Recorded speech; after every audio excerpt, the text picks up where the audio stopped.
이제는 누가 구속된 사람인가요?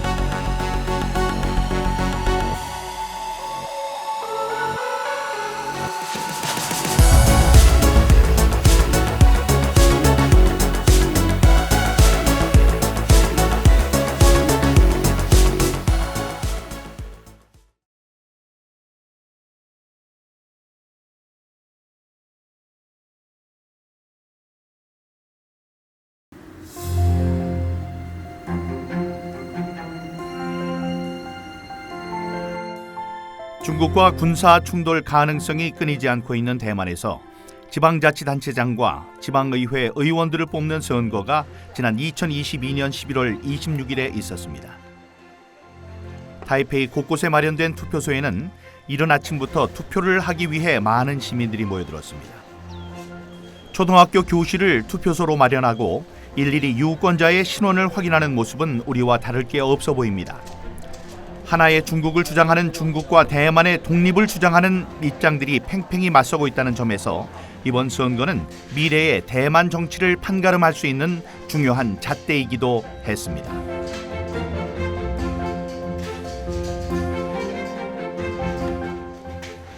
오후 6시 투표 종료 시간이 되자 선거 관리원들의 움직임이 분주해지기 시작했습니다. 그런데 가만히 보니 낯선 풍경이 눈에 들어왔습니다.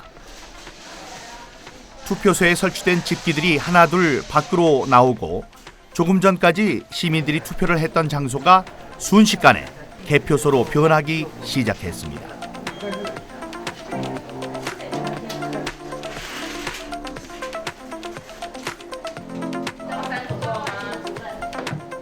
투표소가 개표소로 전환하는 데 걸린 시간은 10분 남짓. 놀랍게도 대만의 투표소에서는 투표함들이 움직이지 않고 있었습니다.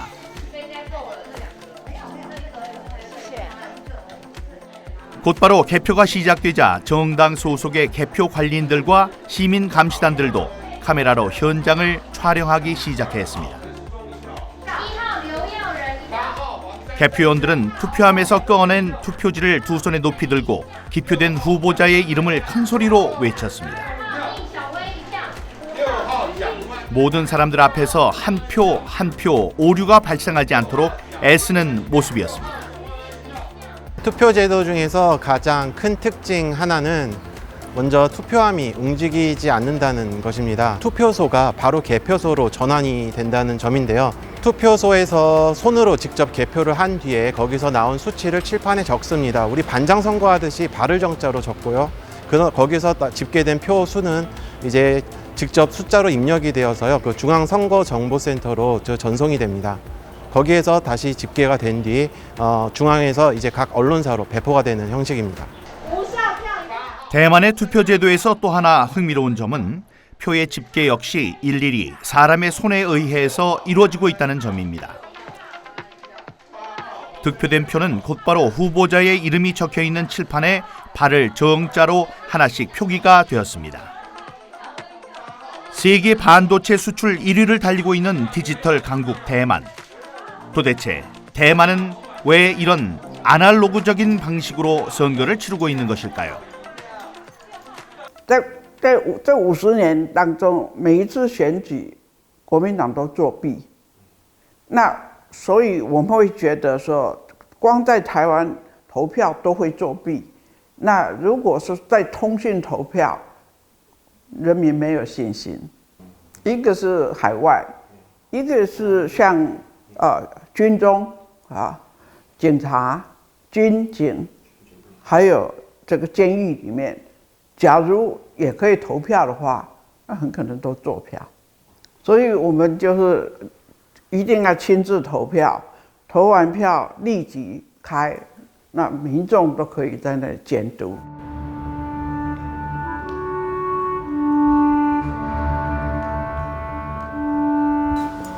제 지역구인 송도가 이제 눈앞에 보이지만 사실 저거는 전부 다 잔척이 된 곳입니다.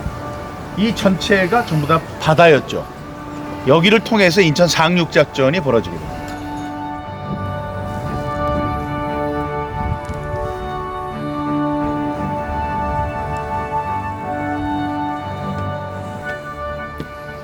(1950년 9월 15일) 공산주의의 침략 속에 풍전 등화와도 같았던 한반도의 운명을 바꿔놓았던 인천 상륙작전. 오랜만에 제가 나고 자란 인천의 상징적인 기념물 인천 상륙작전 기념비를 찾았습니다.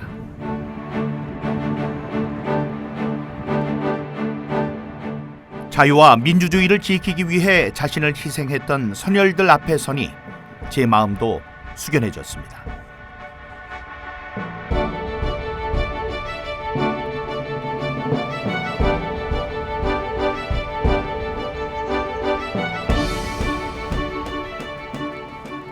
인천은 제가 결혼하기 전에 평생을 살았던 곳입니다. 그리고 처음으로 정치를 하기 위해서 이제 둥지를 튼 곳이기도 하고요. 인천에 대해서는 저는 큰 자부심을 갖고 있었어요. 제가 태어난 곳이기 때문에 초중고등학교 저의 그 청년기를 다 여기서 보낸 그런 곳입니다. 그래서 이제 애정이 있고. 뭐 저의 태를 묻은 곳이죠. 저의 그 정치적 기반이기도 하고요.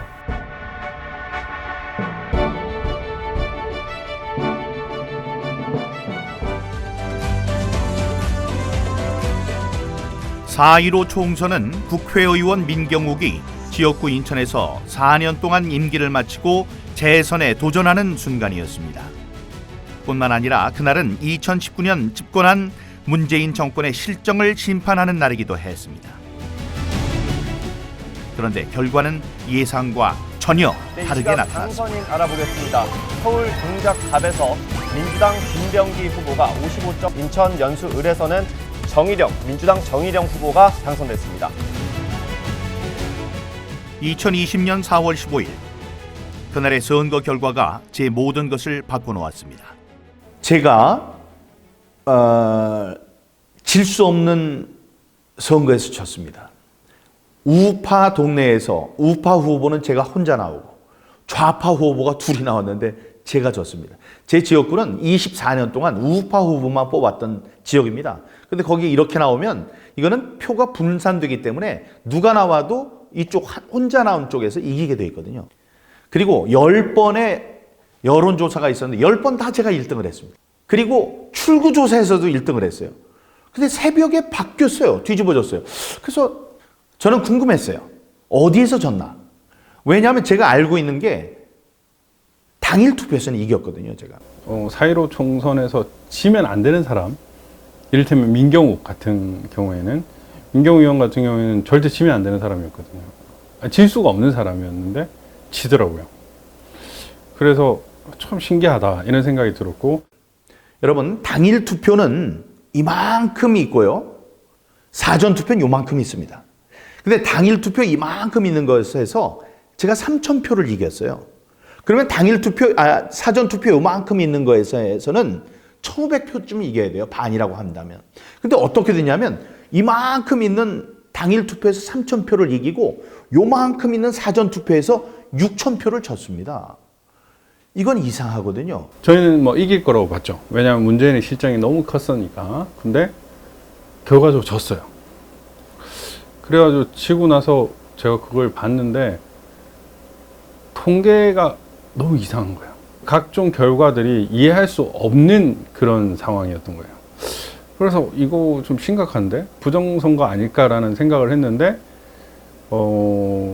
약간 내부적으로 그 게임 회사 다니는 분이 뭔가 멘트를 줬었어요. 그래가지고 63대 36이라는 그 스코어가 가지는 의미, 그게 조작 상수가 들어간 것 같다라는 것이었고, 실제로 수도권 전역에서 미래통합당과 그 더불어민주당의 득표율이 사전 투표는 일관되게 63대 36이고 당일 투표는 오히려 이기는, 이런 말도 안 되는 이 산수만 해도 알 수 있는 이 현상을 보면서 이건 조작이다라는 판단을 사실 했었어요. 여론조사와 출구조사에서 앞서고 있다가 새벽녘에 사전 투표함이 개봉되면서 결과가 한순간에 역전되었기 때문에 진실이 무엇인지 반드시 확인해야만 했습니다.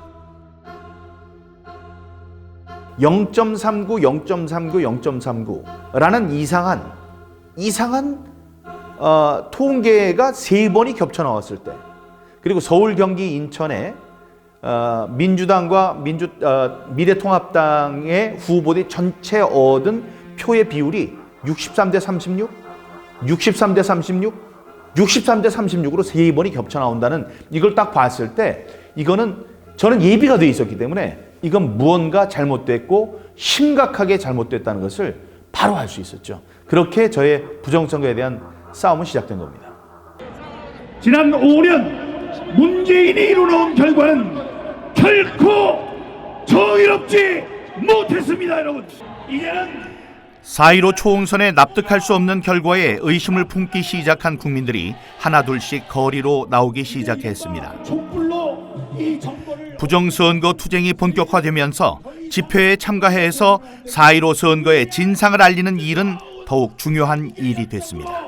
저들의 조를 녹여버립시다, 여러분. 이 통계를 한국에서 제일 잘하시는 서울대학교 박성현 교수님, 한림원 원장까지 지내신 통계학과 교수님이신데 이분이 그러셨습니다. 이건 두 가지 케이스다.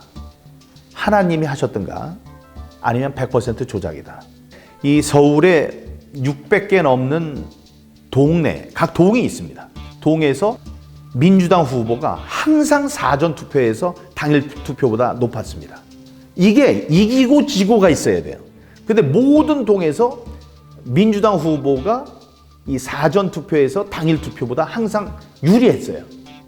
이걸 갖고 박영하 교수님, 명지대학교의 물리통계학과 교수님께서 뭐라고 그러셨냐?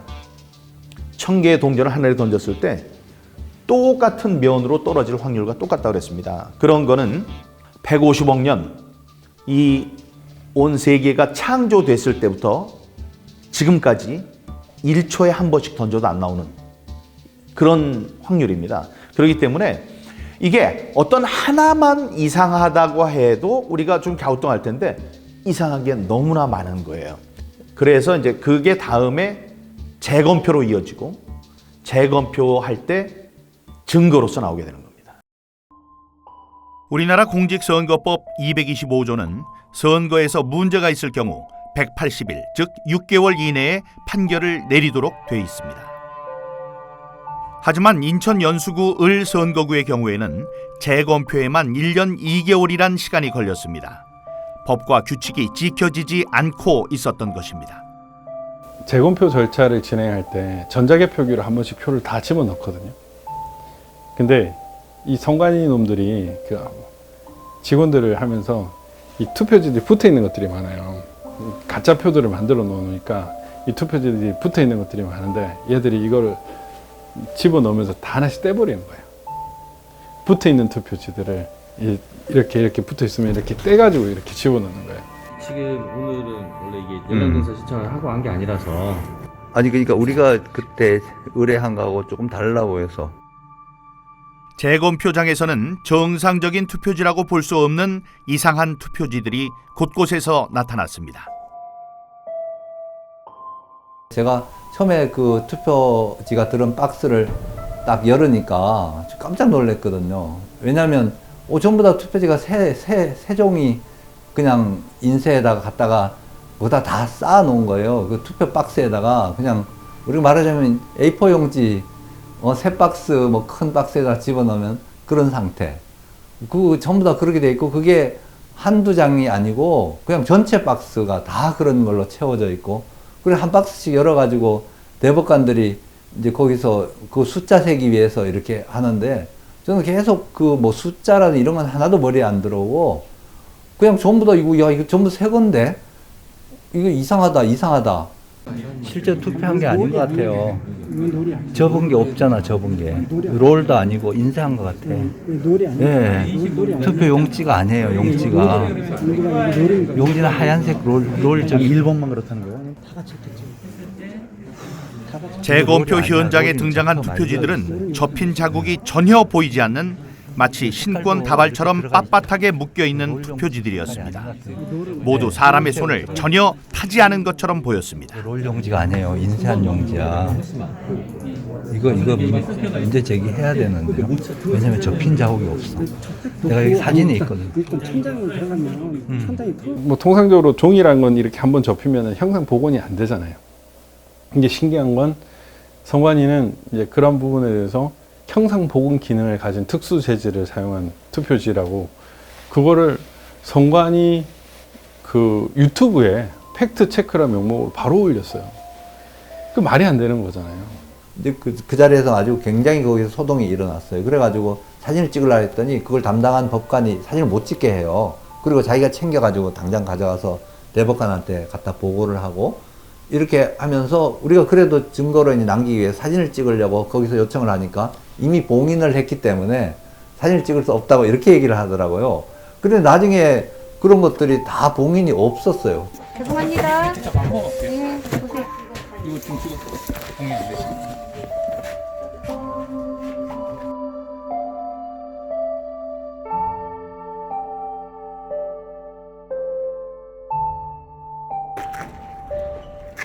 심지어 컨테이너 박스 안에 쌓아놓고 방치된 투표지들도 발견됐습니다. 한적한 컨테이너 창고는 선관위 사무실과 멀리 떨어져 있어서 관리나 감독이 전혀 되지 않는 상황이었습니다. 봉인 도장이 반만 찍히거나 도장을 다시 찍은 투표 상자, 그리고 정체를 알 수 없는 공인되지 않은 투표 도장이 찍혀있는 투표지가 3,000장이나 발견되기도 했습니다. 심지어 투표지를 삼립방 상자에 보관한 것도 있었습니다. 국민의 소중한 한 표를 어떻게 이렇게 무성의하게 보관할 수 있는지 납득할 수 없었습니다.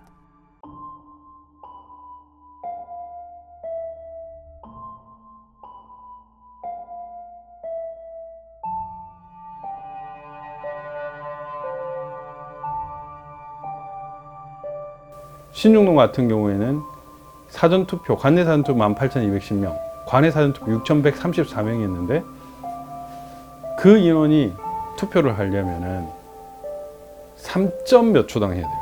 3점 몇 초당. 그러니까 그 18,210명이 투표를 하면 4.7초당 한 명씩 해야 되는데, 한 표씩 해야 되는데 6,134명까지 다 합치면은 3점 몇 초당 해야 되는 거예요. 근데 상식적으로 비닐, 그 다음에 체열 측정, 그 다음에 알코올 이렇게 손 바르는 것까지 하면 시간이 많이 걸리고, 그 다음에 한 줄 서기였잖아요. 코로나 때문에. 그게 가능한가? 3점 몇 초당. 불가능하거든요. 4.15 총선이 끝나고 나서 한 3개월 지나가는 시점이었습니다. 중앙선관위에서 아주 대형 이렇게 5톤인가요? 5톤 그 쓰레기 폐지 이렇게 차가 나가고 있다라는 제보를 받고요. 그리고 그 차를 따라갔습니다. 그 차를 따라갔더니만 한 30분 따라갔더니만 시에 있는 한 야적장으로 가서 거기에 폐지와 파지들을 마구 쏟아놨습니다. 그리고 그 폐지들이 이렇게 쌓여 있는 그 폐지들 속에서 중앙선관위가 이렇게 사용했던 많은 서류들이 파쇄지라고 하죠. 파쇄. 다 파쇄가 됐던 거죠. 그러니까 4.15 총선이 끝났는데 그 서류는 사실은 보관이 돼야 됩니다. 다. 서류가 다 보관이 돼야 되는데 그 서류의 상당 부분이 파쇄가 되어서 가루가 되어서 비닐에 담겨 있었고요. 그리고 일부 파쇄하지 않은 이렇게 서류들이 이 박스 안에 이렇게 나뒹굴고 있었고요. 봉투 안에 들어 있었습니다. 그 봉투 중에 하나가 부여청양 투표지였습니다. 비록 찢어져 있었지만 부여청양 사전투표지였습니다. 그 부여청양 사전투표지 저희가 언론에 저희 유튜브로에서 공개하자마자 중앙선관위가 매우 당황해서 심지어 부여 청양에서 투표한 그분을 그 투표지를 찾아버렸습니다. 찾아서 누굴 찍었는지까지 알 수 있는 거죠. 결국은 QR코드만으로 누가 찍었고 누가 몇 번을 찍었는지 알 수 있는, 그러니까 비밀 선거를 완벽하게 침해했다는 사실을 스스로 자백을 해버렸습니다. 중앙선관위가 4.15 총선 이후에 증거들을 은폐하고 있고 폐기 처분하고 있다. 스스로 부정선거라는 것을 인정하고 있다라는 사실을 증명하고 있습니다. 그러니까 증거 보존을 조직적으로 은폐하려는 것들이 보였죠. 너무 엉망이더라고요. 아, 오프라인 조작도 있었구나 라는 걸 느꼈습니다. 오프라인 조작도 있음을 느꼈고, 오프라인 조작이라는 건 뭘? 표 바꿔치기, 표 넣기. 근데 이게 되게 어려운 게 아니더라고요. 왜냐면 이제 분당을이나 선관위에서 투표지를 보관하는 이 과정이 너무 허술한 거예요. 심지어 그게 번호키로 돼 있는 거예요. 그 되게 허름하고 CCTV도 제대로 안 돼 있고 이러면은 누가 가서 열고 바꿔버려도 뭐 알 수가 없는 거예요. 분당을 같은 경우에는 가구 단지, 가구를 위한 뭐 그 일단 스테디움 같은 게 있었어요. 거기가 약간 허름해가지고 거기 투표지들이 보관되어 있었는데 그런 데서 그냥 바꿔치기 하면 모르겠더라고요. 그래서 선관위에 보관하는 것도 마찬가지로 이게 번호키만 알면은 누군가가 새벽에 들어와서 투표함을 바꾸거나 아니면은 그 백묶음 몇 개 안 되잖아요. 그거를 집어넣어 버리면 되는 거예요. 그 과정에서 이 봉인지 관리가 하나도 안 됐다는 사실을 알게 됐어요.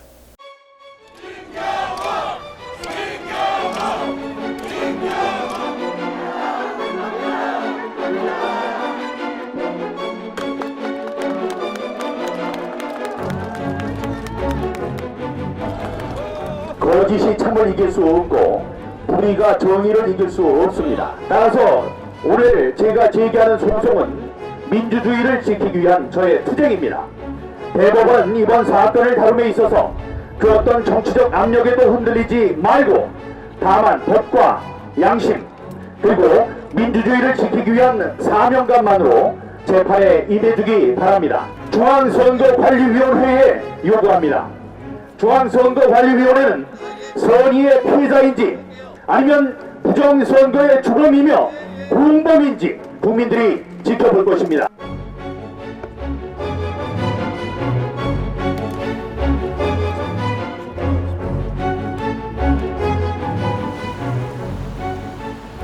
부정선거를 입증하는 증거들이 하나둘 나타나면서 자발적으로 투쟁에 함께 참여하는 시민들도 늘어났습니다. 그만큼 이번 사건은 평범한 시민들에게도 놀라운 일이었습니다. 첫 번째 없애야 될 것들이 있는데 그 첫 번째가 사전투표, 두 번째가 전자개표기, 세 번째가 QR코드예요.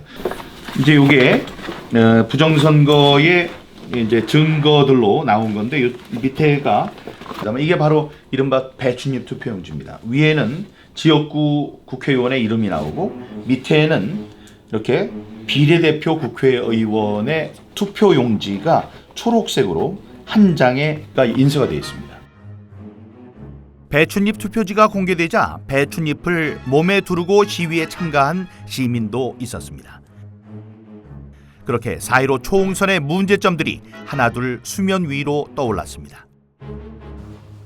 자발적으로 부정선거 증거들을 확보하기 위해 팔을 걷어붙이고 나선 시민단체들도 있었습니다. 이들 덕분에 배춧잎 투표지 같은 비정상적인 투표지들이 결코 인쇄될 수 없다는 것이 확인되기도 했습니다. 투표가 인쇄가 돼서 나오면 자동으로 잘라서 자동으로 배출하는 기능이 있습니다. 그러다 보니까 다시 중첩되거나 종이가 말릴 가능성이 없죠. 이미 잘려서 앞으로 배출을 해버리는데, 그래서 중앙선관위가 뭐 중첩되어서 다시 들어가서 말려서 이렇게 되었다, 배춧잎 투표지가 되었다, 새빨간 거짓말입니다. 중앙선관위에서 이렇게 관리하는 사전선거, 이 사전선거 투표지를 똑같은 투표지를 위조 복사 다량으로 출력할 수 있다. 개인이 만약에 이것을 가지고 사전선거 위조 가짜 투표지를 마구 출력해서 만들었다면 그건 지난 선거에 반드시 사용되었을 것이다. 저는 그렇게 생각합니다. 그다음에 이제 이게 굉장히 중요한 일장기, 그야말로 일장기 투표용지입니다.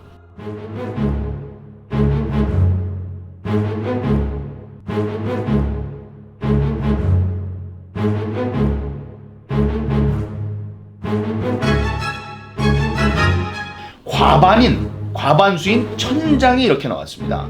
그러면 이 중에 누구는 반드시 봤어야 돼요, 이걸. 보고 항의도 했어야 되고. 여기에 투표를 한 사람 나오시면 10억 원을 드리겠다고 조선일보, 문화일보, 매일경제에 전부 큰 전면 광고를 냈습니다. 근데 지금까지 나왔나요? 안 나왔어요. 그건 뭐냐? 여기에 투표한 사람이 없다는 얘기죠. 그러니까 그 사람들, 대법관들이 지금 얘기하는 거는 어떤 것 같냐면 여기 시체가 있고 피를 흘리고 죽어 있고 그 앞에 피가 묻은 칼이 발견됐는데 칼에 지문이 묻어 있었어요. 그걸 보고 정상적이라면 그 칼에 있는 지문을 본 다음에 지문이 묻은 사람이 범인이다라고 추론하는 것이 맞는데 지금 이 사람들은 뭐라고 하냐면 이 사람이 지문이 나온 사람에 대해서 이 사람이 진짜로 이 사람을 죽였다면 이 중요한 칼을 지문이 묻은 채로 여기다 놔두지 않았을 것이다 라고 얘기하는 것과 똑같은 겁니다. 이거는 완전히 코미디예요. 코미디. 개콘이 그래서 없어진 게 아닌가 이렇게 생각합니다. 재검표 과정에서는 좌우 여백이 서로 다른 사전 투표용지들도 등장했습니다. 사전 투표 때 사용된 프린터는 좌우 규격이 미리 일정하게 정해져 있기 때문에 규격에 맞게 인쇄가 돼서 출력되는 게 정상입니다.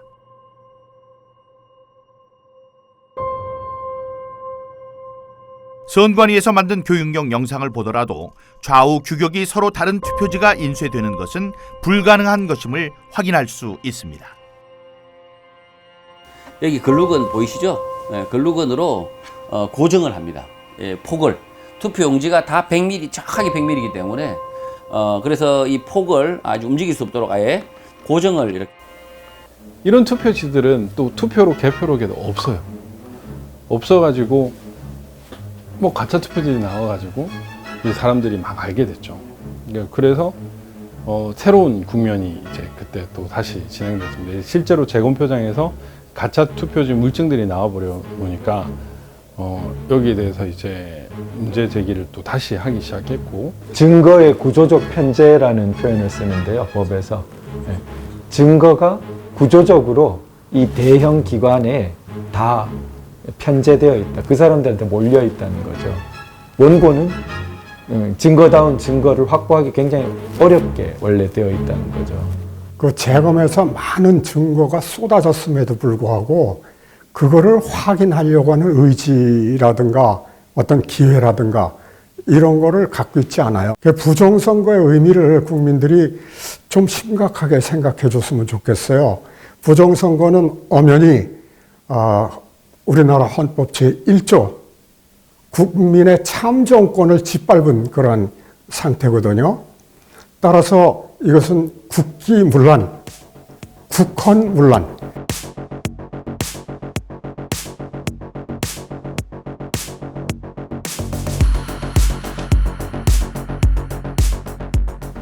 그 시기부터 부정선거에 대한 확신을 갖고 행동으로 옮기기 시작했습니다.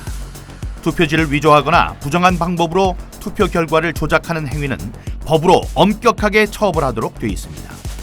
부정선거의 진상을 규명하는 것이 법을 지키고 수호하는 투쟁이라는 사실을 어떻게든 많은 사람들에게 알려야 했습니다. 이를 위해서 유튜브 등을 통해서 진실을 알리는 작업이 함께 진행됐습니다. 시민들의 자발적인 참여도 줄을 잇기 시작했습니다. 비록 처음에는 소수의 참여에 불과했지만 외롭게 싸움을 하고 있던 저에게는 큰 힘과 용기를 주는 분들이었습니다.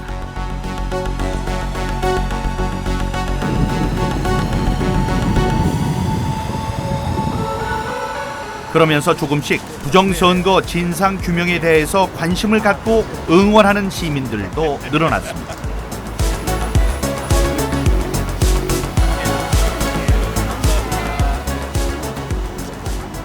그래도 맨 처음에 2020년도에 부정선거 발생하고 그때 이후로 점차 의식이 많이 변한 거는 확실히 느껴져요.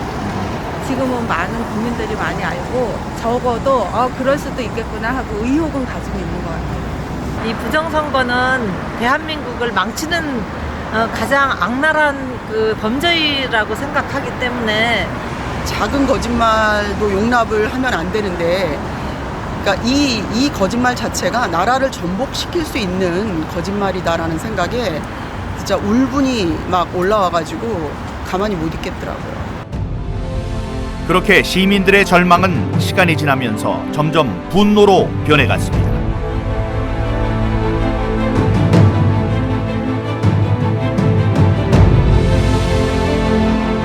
2년 3개월 동안 그야말로 또라이라는 이야기 들으면서 그렇게 살아왔습니다. 그런데 제 마음엔 뭐냐, 이것이야말로 진정한 민심을 듣는 일이고, 또 내가 원하고 내가 믿는 바대로 나의 정치적인 소신을 세상에 펴는 일이다. 지금 제가 있는 이 자태가 뭐 초라하고 남들의 손가락을 받을지 모릅니다. 하지만 저의 마음속에는 자부심이 넘쳐납니다. 사람들이 뭐라고 해도, 손가락질을 해도 거기에 흔들릴 만큼 이렇게 이제 유약하지는 않습니다. 이 불굴의 정신으로 내가 태어난 이곳 인천, 특히 저를 지지해서 제가 4년 동안 국회에서 일을 할 수 있는 기회를 주셨던 이분들의 헌법적인 권리인 참정권을 다시 한번 되돌려드리는 이 일에 저의 뭐 인생을 걸고 싶은 그런 심정입니다.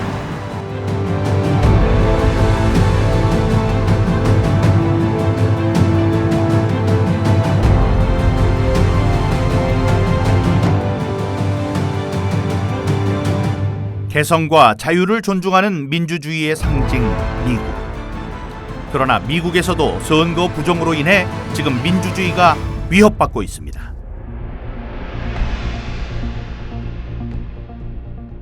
지난 2020년 재선을 노리던 트럼프 대통령은 선거 부정 사태로 인해 재선에 성공하지 못했습니다. 당시 온갖 부정선거의 증거들이 속출하면서 분노한 시민들은 거리로 쏟아져 나왔습니다.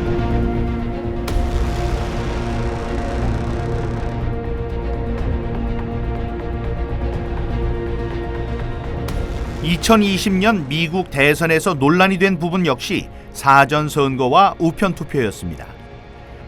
당시 상황을 잘 보여주고 있는 한 다큐멘터리 영화에서는 부정선거 가담자들이 조작된 투표지들을 갖고 와서 우편투표함에 넣는 장면들이 생생하게 공개되기도 했습니다. 사전선거 투표함에 직접 투표용지를 넣었다는 가담자의 증언은 한마디로 충격적이었습니다.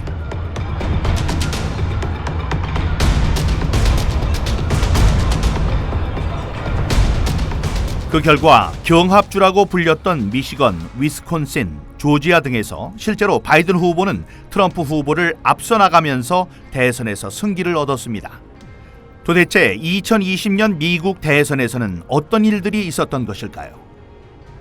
I think that we have a time in our society when all of our major institutions have been completely corrupted, and we have a media that doesn't report factual information, is totally corrupted.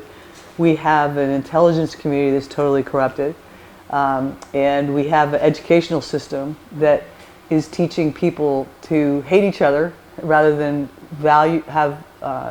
uphold and hold dear the very principles from which our country was founded. And I think that we're in a very, very difficult time right now. 이런 상황 속에서 미국의 민주주의를 회복하기 위한 시도들도 일어나고 있습니다. 2023년 1월 워싱턴 DC에서 개최된 March for Life라는 행사에서는 인간의 기본적인 권리인 자유와 민주주의, 그리고 생명을 살리는 이 일에 함께 시민들이 힘을 모을 것을 결의했습니다.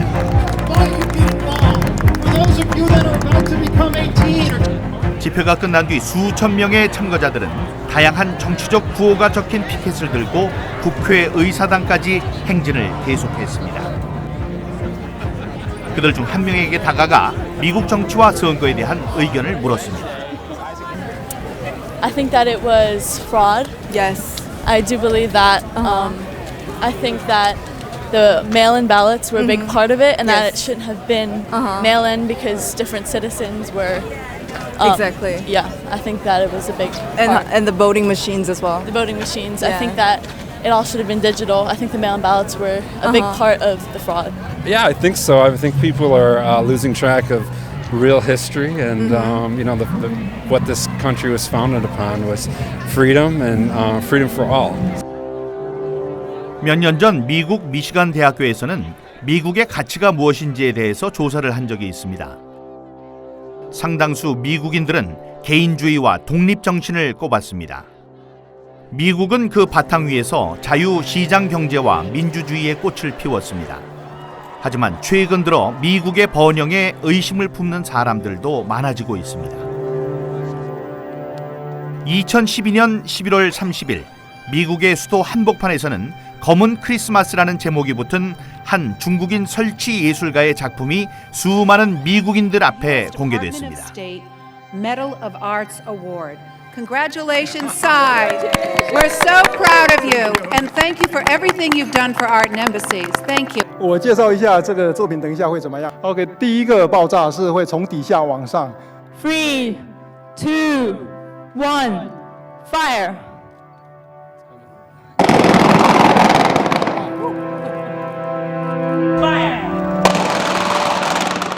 놀랍게도 검은 크리스마스라는 작품은 크리스마스 트리를 화약으로 폭파시키는 것이었습니다.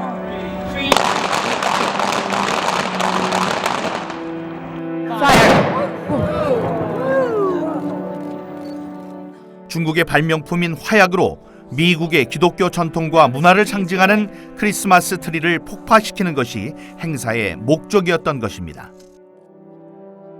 그렇게 며칠 후면 크리스마스를 맞이해서 밝게 불을 밝혀야 할 크리스마스 트리들이 검게 타올랐습니다. Now it looks like a Chinese ink painting.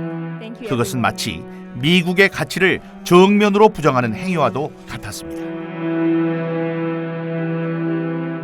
미국인들이 아메리카 대륙에 정착을 시작한 뒤부터 그들에게 기독교 신앙은 삶의 밑바탕에 깔려있는 근본적인 믿음이자 생활의 한 부분이었습니다.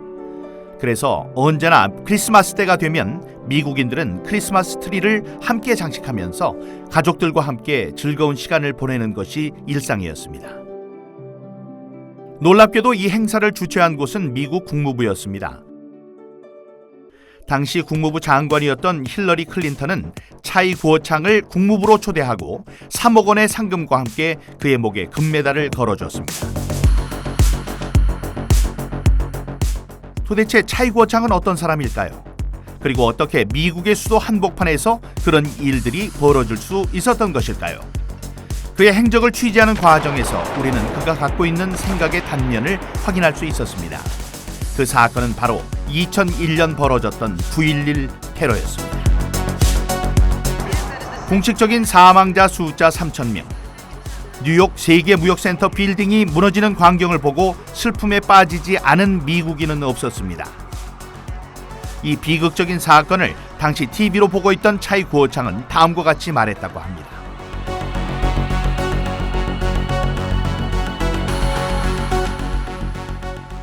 What their purpose is and how they undermine a society.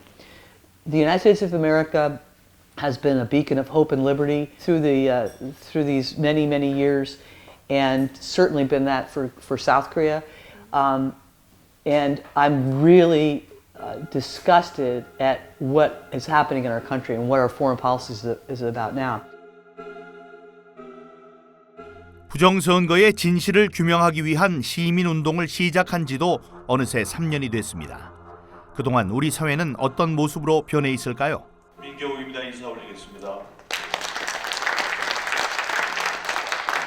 시간이 얼마 남지 않아서 민주당이 도저히 될 수 없는 여러 군데에서 모두 한 군데도 빼놓지 않고 전부 다 출마를 시켰습니다.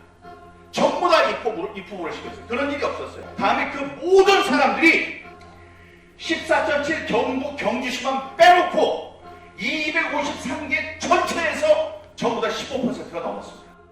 이런 선거 결과는 이전에 볼 수 없었던 기이한 현상이었습니다. 4.15 총선 당시 더불어민주당의 사전 득표율과 당일 득표율의 비중 그래프를 보면 한 지점에서 겹치는 것을 볼 수 있습니다. 민주당이 당일 득표율 50%를 얻는 자리입니다. 50% 이상이면 거의 무조건 당선되는 지역들이기도 합니다. 2016년 20대 초홍선의 경우 사전 투표와 당일 투표가 여러 곳에서 겹치는 것을 볼 수 있는데 이런 게 정상적인 모습입니다.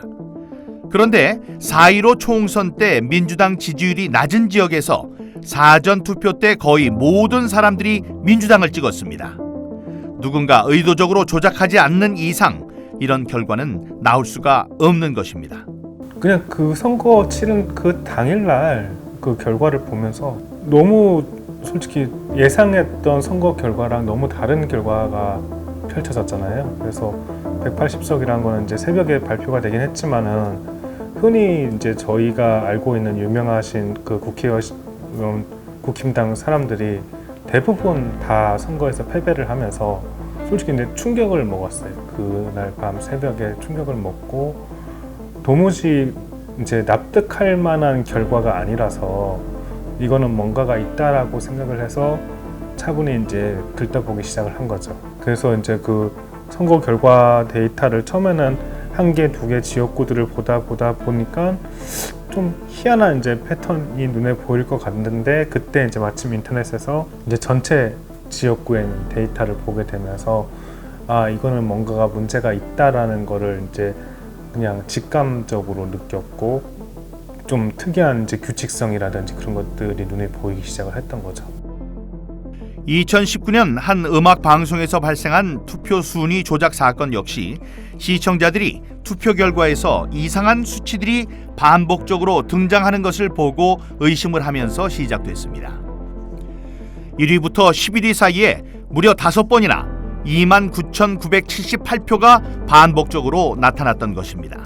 조작된 결과다, 어떤 뭐 인위적인 결과다라고 얘기를 한다면은 자연적인 숫자에서 발견할 수 없는 어떠한 규칙성들이 분명히 있을 거라고 저는 생각을 했거든요. 검찰 조사 결과 인위적인 설정값이 총 5가지 이상이 나왔어요. 만약에 이 4.15 선거도 누군가에 의해서 인위적으로 했다라면은 그 프로듀스 101처럼 그 소수점까지 떨어지는 어떠한 그 항등식이 있지 않을까. 로이 김 씨의 예상은 적중했습니다. 253개 전체 선거구를 득표율에 따라 16개의 지역구로 배열한 뒤에 그 속에 숨어있는 문자의 배열을 찾아낼 수 있었던 것입니다. 그가 찾아낸 문자는 Follow the Party, 바로 해커의 지문이었습니다. 그런데 Follow the Party 이런 게 제목으로 있는 이메일들이 있더라고요. 그래서 뭔가 다른 것들을 먼저 이제 체크를 하고 그건 이제 제껴놓고 있었습니다. 뭔지 몰라서. 근데 한참 있으면서 이게 뭔데 이렇게 자꾸 이런 걸 보내나 하고 봤다가 제가 소스라치게 놀랐습니다. Follow the Party, 그것은 영원 근당주, 영원히 당과 함께 가자는 뜻의 중국 공산당 구호였습니다.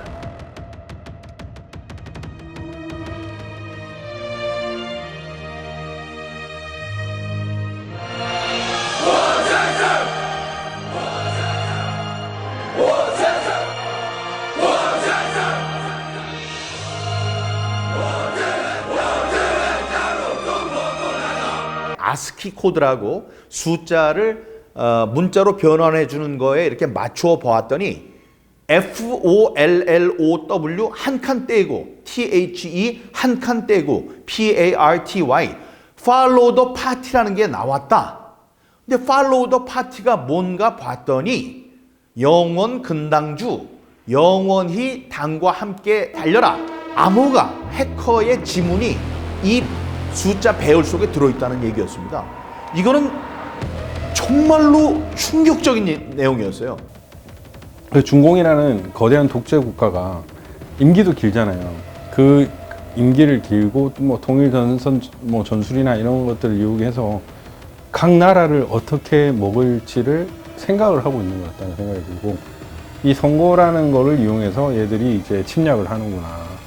과거에는 이제 총칼을 통해 가지고 사람들을 죽여 가지고 이제 얻었다면 지금 부정선거라는 수단을 통해 가지고 그 나라를 먹는 일을 하는구나라는 걸 인지를 하게 됐고 이건 사실 진짜 국가안보 직결되는 문제라고 생각이 돼요. 디지털 세상이 언제나 안전할 것이라는 생각은 위험한 발상입니다. 지금도 사이버 세계 속에서는 수많은 해커들이 우리의 생활 곳곳에 침투하고 있습니다. 그중에는 중공이나 북한과 같은 공산주의 국가들의 사이버 위협도 심각한 상황에 있다는 것을 잊지 말아야 할 것입니다.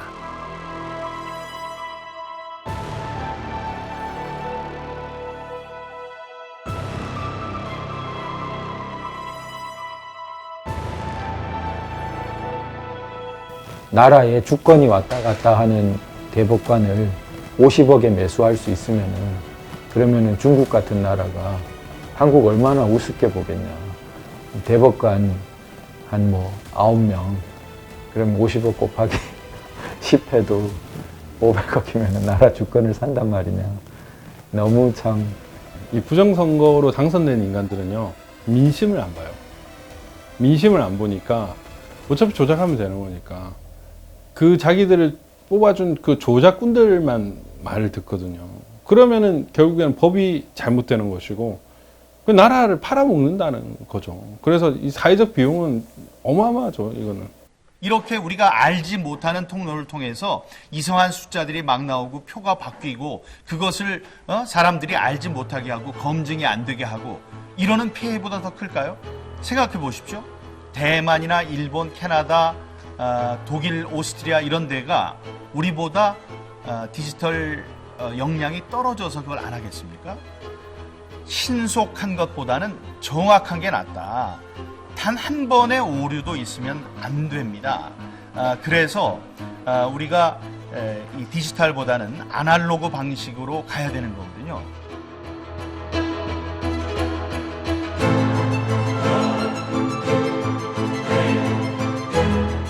법과 철학으로 유명한 유럽의 선진국 독일.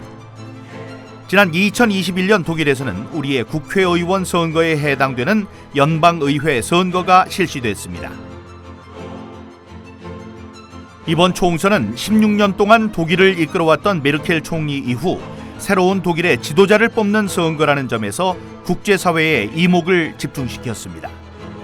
그런데 법률과 규칙의 엄격함으로 유명한 독일에서 초유의 사태가 벌어졌습니다. 선거 당일 제대로 투표를 하지 못한 유권자들이 속출한 것입니다. Many things went wrong. They didn't have enough of these election forms. They got delivered too late. Some of these places had to stay open 2 hours more, I think, until 8 o'clock in the evening.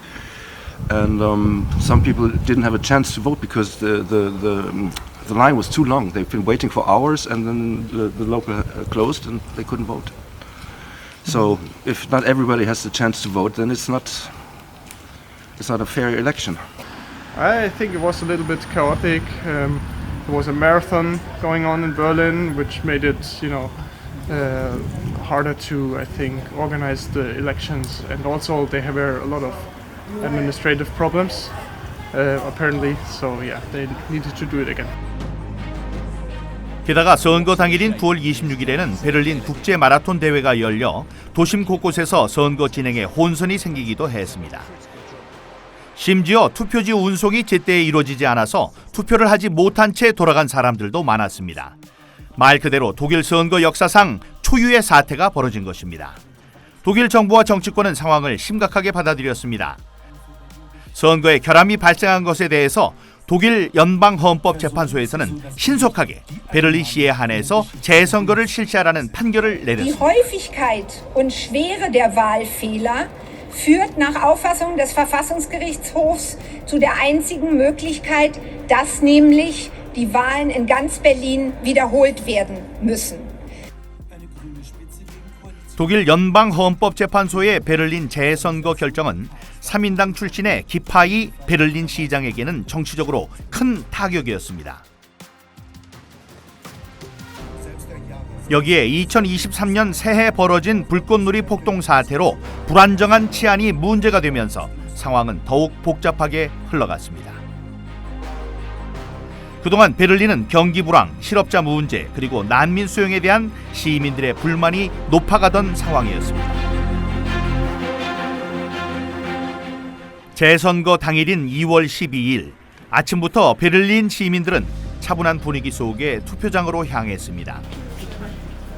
독일인들에게 이번 베를린 선거는 민주주의와 선거의 중요성을 다시금 일깨우는 소중한 시간이 되고 있었습니다. 재선거 결과는 보수 우파 정당 기민당의 압승으로 나타났습니다. 22년 만에 처음으로 좌파 정당에서 우파 정당으로 정권이 교체되는 결과를 가져왔습니다. 재선거를 치르지 않았다면 이와 같은 정치적 변화는 기대하기 어려웠을 것입니다. People lose trust in some of the leaders, then it's only fair that there's political change. 한편 독일에서는 2000년대 초부터 선거에 사용되었던 전자투표기에 대해서도 뜨거운 논쟁이 벌어졌습니다. 편리함과 신속함을 위해 사용된 전자투표기가 개표 오류나 선거 결과의 조작 여부를 판단할 수 없다는 것이 중요한 쟁점이었습니다. 그리고 그 결과 2009년 독일 연방헌법재판소는 선거에 사용되는 모든 전자투표기의 사용에 대해서도 위헌 판결을 내렸습니다. 모든 선거는 공개적으로 심사돼야 하고 선거 결과에 대한 검증이 명확하게 이루어져야 한다는 것이 판결의 이유였습니다.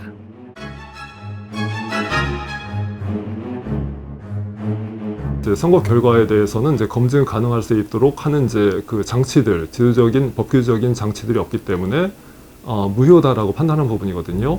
오프라인상의 이제 선거상의 문제점만을 생각해 왔었는데 이제는 이제 그 온라인상에는 더 쉽다라는 점을 인식해야 되겠고 중앙선거 관련해 이제 규칙을 보면 굉장히 이제 원칙적인 부분만 되어 있고 2009년 독일 헌재의 판단과 같이 선거 절차를 제어한다거나 선거 결과를 검증할 수 있는 장치들이 전혀 없습니다.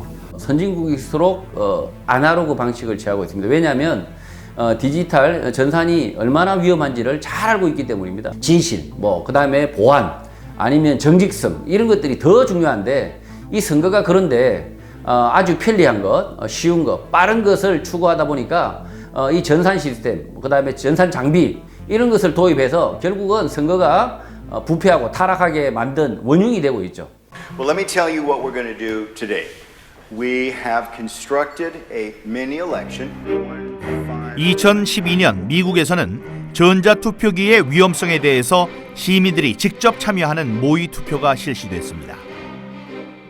실험에는 전자투표기의 메모리 카드를 조작하기 위해서 해커도 참여했습니다. 투표에 참여하기 전 주최 측은 참가자들에게 한 가지 문제를 냈습니다.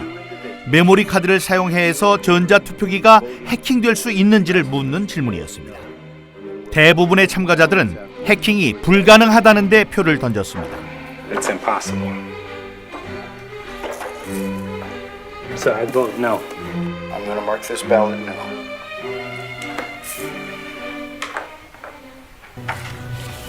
그 결과 모의 투표 참가자 8명 가운데 6명이 해킹이 불가능하다는 노에 투표를 했습니다. 잠시 후 투표지들이 전자투표기를 통과하면서 투표 결과가 공개됐습니다.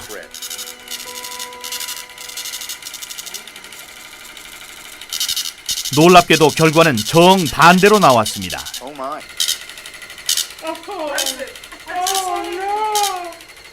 What is it? What is it? 7 yes, 1 no. Oh my gosh.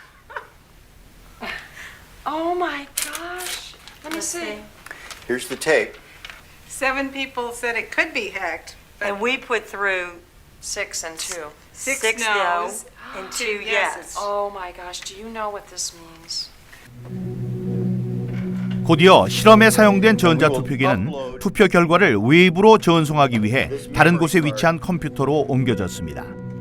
이 과정은 미국에서 전자투표기로 선거를 하고 중앙 서버 컴퓨터에 전송되는 것과 동일한 과정을 보여주는 것이었습니다. 참가자들은 숨죽인 표정으로 투표 결과가 전송되는 것을 지켜봤습니다. 잠시 후 해커에 의해서 조작된 투표 결과의 전송이 완료됐다는 표시가 떴습니다. Susan, what does this mean for you? Makes me cry. I'm sorry, but it does. Why? Why? There's so many reasons. The reasons because there are people out there who are giving their lives to try to make our elections secure, and they're being called conspiracy theorists and technophobes, and these vendors are lying and saying that everything's all right, and it's not all right. 만약 실험이 실제 선거였다면 완벽하게 부정선거가 완성되는 순간이었습니다. 미국 정치권에서도 전자투표기의 조작 가능성에 대한 논쟁은 계속 제기돼 왔습니다. 하지만 대부분의 선거 관계자들은 전자투표기가 인터넷과 연결될 수 없다는 이유로 해킹 가능성을 부인했습니다. 하지만 해커들은 손쉽게 해킹을 통해 전자투표기를 인터넷에 연결시킬 수 있었습니다. I had full access. I could have changed it. 만약 전자투표기가 이렇게 손쉽게 해커의 손에 의해서 조작될 수 있는 것이라면 이것은 곧 민주주의의 위기라고 해도 과언이 아닐 것입니다. 지금도 수많은 나라의 선거에서 전자장비들이 사용되고 있기 때문입니다. 정말 한 사람이 한 사람 역할을 해야 공평한 게임이 되는 거잖아요. 근데 만약에 이제 누군가의 만약에 손을 탄다면 누군가의 개입으로 이 한 사람의 주권이 없어지게 된다면 이거는 정말 우리가 각성을 하고 싸워서 우리 주권을 찾아야 되는 상황이거든요. 전혀 나의 의지와 상관없는 결과들이 반복이 되고 그런 이제 말도 안 되는 일이 벌어지면은 우리는 정말 상상하기 힘든 어려운 삶을 살게 될 겁니다. 하지만 우리 정부나 정치권에서는 아직도 전자장비들의 선거 사용에 대해서 해킹이 불가능하다는 입장입니다. 얼마나 더 큰 불행한 사태가 벌어져야 문제의 심각성을 깨닫게 될까요?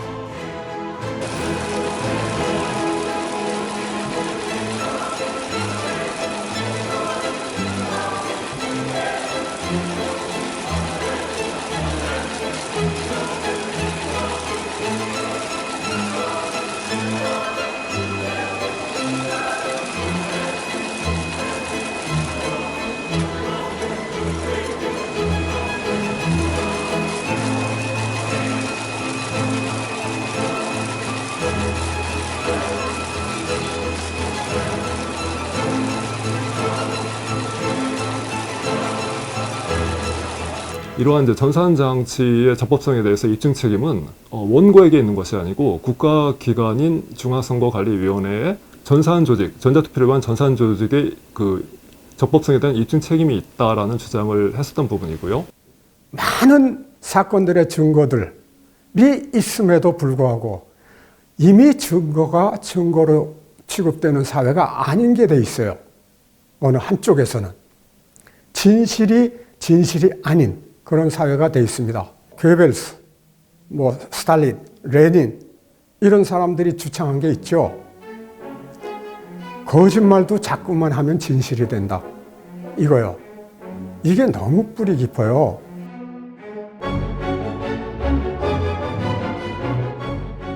결국 부정선거 진상규명을 위해 거리로 나선 것은 시민들이었습니다. 그들은 4.15 부정선거의 실체를 밝히고 범죄자들을 처벌하라고 목소리를 높였습니다. 하지만 시민들의 외침은 대답 없는 메아리가 돼서 돌아왔습니다.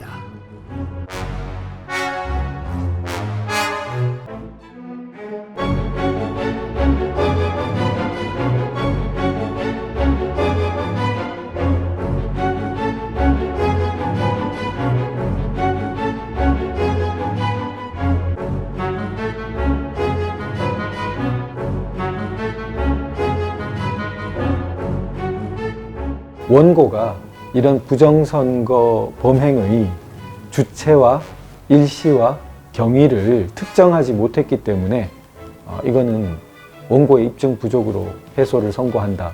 수사권도 없는 원고에게 어디서 주체랑 일시 방법을 다 특정해 가지고 오라는 건지 애초에 그렇게 틀을 딱 세워 놓으면은 패소시키겠다는 결론을 세워두고 있는 거랑 마찬가지죠. 그 대법원에서 이제 선거부여 소송의 이제 선거 결과를 떠나서 이미 이제 그 과정에서 많은 것이 확인이 됐다. 그래서 진실이라는 역사의 무대에서 우리는 대법원 선거 결과는 다른 이미 승자다라는 생각을 하고 있습니다. 마지막으로 제가 상정한 것이 제도권 투쟁이거든요. 제도권 투쟁은 제도권 안에 있는 사람에 대한 설득을 통해서 이 문제 해결을 바라는 것과 또 제가 직접 제도권에 들어가서 저나 아니면 부정선거를 주장하고 있는 몇몇 분들이 정치권에 제도권에 들어가서 직접 해결을 한다면 법을 고치고 다음에 책임 있는 사람들에게 질문을 하고 추궁을 하고 이러면서 이제 진실을 찾아가는 그런 활동을 한다면 그것이 100배, 1000배 더 힘 있는 활동이 될 것이다. 2020년 4월 15일 대한민국에서 벌어졌던 부정선거는 정치인 민경욱의 삶에 족쇄를 채웠습니다. 하지만 시련과 고통 속에서도 부정선거의 진상을 규명하는 이 일을 포기할 수 없는 이유가 있습니다. 저쪽에서 지금 보이는 저쪽이 전부 다 바다였어요. 바다였는데 거기에서 이제 포를 쏘면서 상륙작전이 이제 시작된 거죠. 지금 선거제도의 위기가 온 것도 자유민주주의의 위기거든요. 제2의 6.25라고 얘기하는 이유가 바로 거기에 있죠. 자유민주주의를 지키기 위해서 많은 사람들이 피를 흘리고 희생을 했듯이 이번 싸움도 치열한 싸움이고 우리의 이제 희생정신이 있어야 된다고 생각합니다. 1950년 한국전쟁 당시 인천 상륙작전의 성공 확률은 5,000분의 1에 불과했습니다.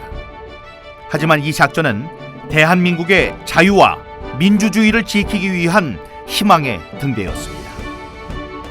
부정선거를 폭로하고 민주주의를 지키려는 노력은 그보다 더 어려울 수 있지만 여기서 멈출 수는 없습니다. 그것은 우리의 명예, 양심, 그리고 자라나는 우리 후손들의 미래이기 때문입니다.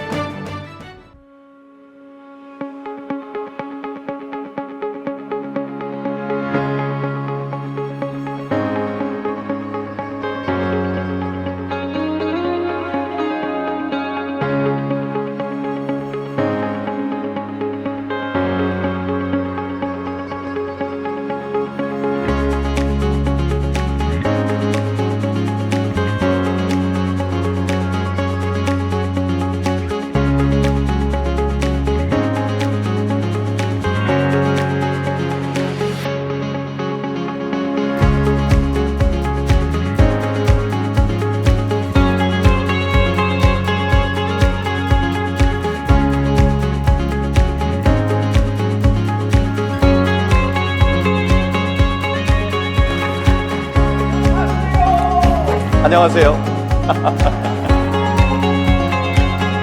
Ladies and gentlemen, during the Korean War, General Douglas MacArthur saved South Korea with Operation Chromite or the Incheon Landing. Operation Chromite's odds of success were 5,000 to 1 against.